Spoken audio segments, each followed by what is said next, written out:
The North African campaign, a sideshow to some, was crucial in World War II. Control of the Mediterranean, a vital supply route, was at stake. For the British, defeat would mean losing access to Middle Eastern oil, essential for the war effort. For the Axis, victory promised to weaken the Allied grip on the Mediterranean and potentially open a path to the oil-rich Middle East.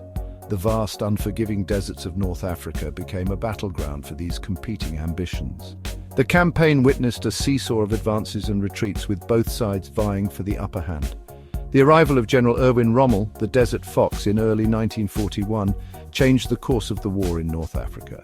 Rommel's audacious tactics and his Afrika Korps' fighting prowess inflicted a series of defeats on the British, pushing them back into Egypt.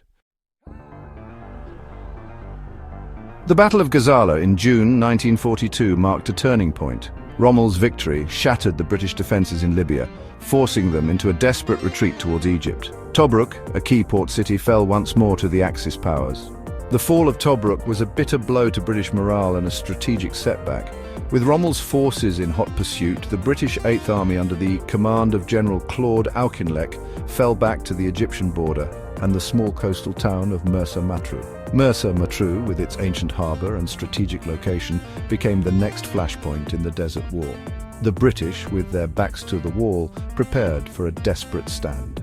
They needed to buy time to regroup and reinforce, for the defence of Egypt now rested on their shoulders.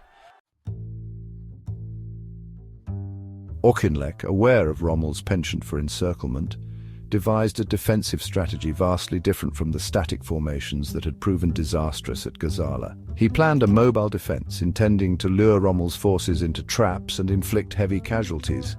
The plan relied heavily on deception, hoping to convince Rommel that the British were digging in for a prolonged siege. Rommel, however, was a master of desert warfare. He anticipated a swift victory, believing the British to be demoralized and disorganized. He aimed to exploit their perceived weakness and encircle the bulk of the Eighth Army at Mersa Matruh. The stage was set for a clash of wills between two seasoned commanders, each vying for a decisive victory. The battle commenced on June 26, 1942. Rommel's forces, spearheaded by the formidable panzers, launched a ferocious assault on the British positions. The fighting was intense, with both sides engaging in a deadly game of cat and mouse across the desert landscape. The British, despite their best efforts, struggled to contain the German armoured thrusts. Communication breakdowns and logistical issues hindered their efforts to coordinate a cohesive defence. The situation at Mersa Matruh deteriorated rapidly. Rommel's flanking manoeuvres threatened to outflank the British defences.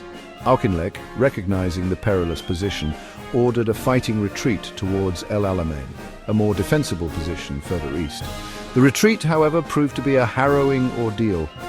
The scorching desert heat, coupled with constant harassment from the Luftwaffe, took a heavy toll on the retreating troops. The retreat was a chaotic scramble, a desperate fight for survival. Men and machines alike pushed to their limits. Water, a precious commodity in the desert, became scarce. The wounded endured agonizing journeys in the searing heat. Despite the hardships, the spirit of defiance flickered amongst the retreating soldiers. They knew that the fate of Egypt, and perhaps the entire war, hinged on their ability to reach El Alamein and make a final stand. The retreat to El Alamein, though a military setback, would become a testament to the resilience and determination of the British soldier.